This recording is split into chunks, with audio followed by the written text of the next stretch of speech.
Um grupo de advogados que atua na defesa da ativista Sarah Winter e outros afetados pelos inquéritos conduzidos por Alexandre de Moraes divulgou uma nota pública após a prisão de Luciano Ayan na investigação de crimes de lavagem de dinheiro. Na nota, os advogados lembram que Ayan foi o principal fornecedor de subsídios, prints, recortes, gráficos, memes, à CPMI Fake News e, por consequência, aos inquéritos 4781 e 4828 do STF. Os advogados pedirão a nulidade de todos os atos oriundos da CPMI e do blogueiro e membro do MBL. Ouça a nota dos advogados. Nota à imprensa. Diante das gravíssimas denúncias do Ministério Público do Estado de São Paulo no procedimento investigatório criminal número 31 de 19 contra diversos investigados e o blogueiro Luciano Ayan, principal fornecedor de subsídios, prints, recortes, gráficos, memes, a CPMI das fake news e, por consequência, aos inquéritos 4781 e 4828 do STF, a defesa de Sarah Winter informa que irá requerer imediatamente a nulidade de todos os atos oriundos daquela CPMI e do aludido blogueiro e membro do MBL e seus imediatos arquivamentos. Como resultado, foi noticiada na última sexta-feira a prisão temporária de Alessander Mônaco Ferreira e Carlos Augusto de Moraes Afonso, este último mais conhecido como Luciano Ayan, guru e fornecedor de informações à CPMI e STF, através de 2 deputados federais conhecidos e acusado pelo MP de São Paulo de disseminar fake news, associação criminosa, sonegação de tributos, ocultação de patrimônio e lavagem de dinheiro. A defesa fez a leitura do referido procedimento investigatório criminal 31 de 19 do Ministério Público de São Paulo e da decisão do juiz da primeira vara de crimes tributários, organização criminosa e lavagem de bens e valores da capital, que determinou a prisão de 2 integrantes do MBL, sequestros e bloqueios de contas de inúmeros outros investigados ligados ao mesmo movimento e ficou estarrecida com o que foi narrado e documentado.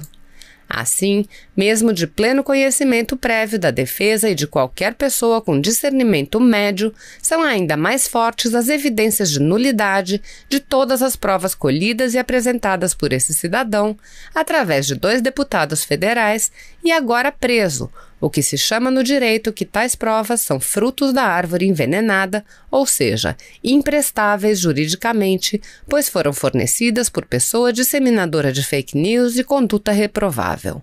A defesa de Sarah Winter e dos demais presos de forma arbitrária, abusiva e ilegal informa ainda que tomará, a partir de segunda-feira, todas as medidas cabíveis no âmbito dos inquéritos 4781 e 4828 por tudo que já plenamente conhecido e agora, com mais essas evidências, requerer os seus imediatos arquivamentos pela total e inequívoca imprestabilidade de provas e vícios de nulidade insanáveis.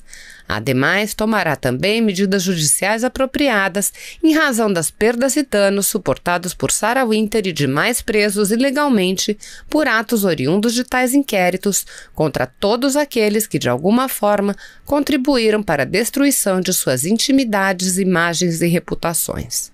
O Estado democrático de direito e a liberdade de expressão precisam ser respeitados. Assinam a nota os advogados Renata Cristina Félix Tavares, Paulo César Rodrigues de Farias, Laiane Alves da Silva, Paul Carsten Caleguilhos Kemp de Farias e Geraldino. Passo agora a palavra ao Dr. Paulo Faria. Obrigado, Bruno. Boa noite a todos. Boa noite, professor Cavalhosa, Dr. César, Dr. Rogério Greco, Dr. Roberto Delmanto. É uma satisfação, é uma honra estar aqui presente e, na realidade, a minha presença é para corroborar essa brilhante explanação das ilegalidades e ilicitudes praticadas no âmbito desses 2 inquéritos, especificamente o 4781 e depois o seu filhote, que é o 4828.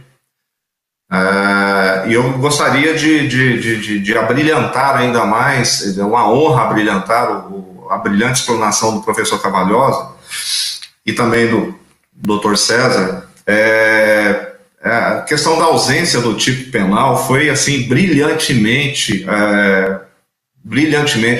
comentado pelo professor Cavalhosa, porque nós estamos diante de algo inusitado no Brasil, né, em termos penais, porque são pessoas sendo presas por crimes de opinião, por exercerem a liberdade de expressão e sem crime. Ou seja, não há um crime imputado a essas pessoas, senão a ideia de crime político.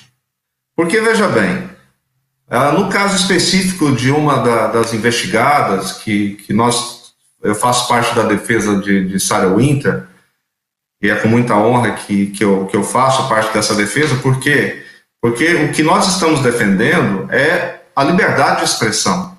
E nesse caso especificamente da questão constitucional, foi criado, até o professor César, o Dr. César também falou, foi a questão do foro de prerrogativa. Por quê?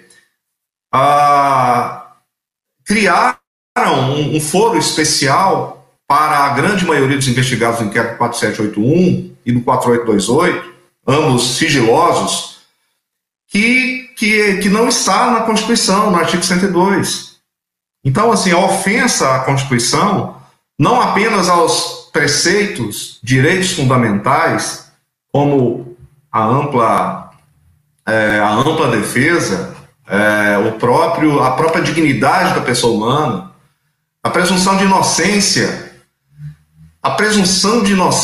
tão discutida no âmbito da Suprema Corte nos últimos 2-3 anos, por conta da prisão de um ex-presidente que, condenado em 2 instâncias, ainda alega inocência, e porque ainda não transitou em julgado de acordo com a Constituição Federal.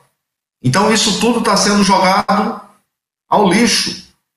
Porque o inquérito 4781, especificamente no caso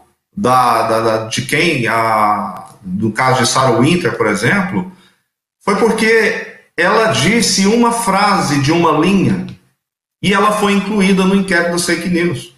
Uma frase de uma linha mereceu ser incluída nesse inquérito. Então, assim, é impressionante como nós vivemos um estado de exceção, principalmente a defesa dos investigados.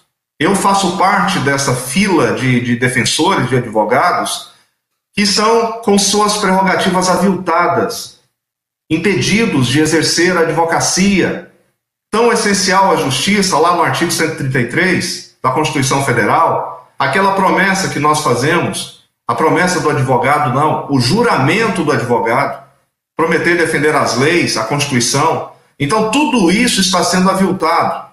E o que é pior, com a omissão da Ordem dos Advogados do Brasil. É lamentável, porque nós, advogados, não tivemos acesso ao inquérito 4781.